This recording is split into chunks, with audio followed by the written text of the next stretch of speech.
নৈরাজ্য আর দখলের রাজনীতি করে বলে আওয়ামী লীগ বিএনপির যে কোনো কর্মসূচিতে পাল্টা কর্মসূচি দেয় বলে দাবি করেছেন দলটির সিনিয়র যুগ্ম মহাসচিব রুহুল কবির রিজভী।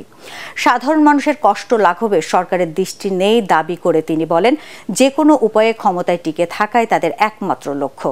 দলের নয়াপল্টন কেন্দ্রীয় কার্যালয়ের সামনে কর্মজীবী দরিদ্র মানুষের মধ্যে বিশুদ্ধ পানি ও স্যালাইন বিতরণ কর্মসূচির উদ্বোধন করে তিনি এসব কথা বলেন। তিনি বলেন, ক্ষমতাসীনদের আমদানি নির্ভর নীতির কারণে মানুষ দুর্বিষহ জীবনযাপন করছে, অন্যদিকে উন্নয়ন নামে লুটের মহাসমারোহ চলছে।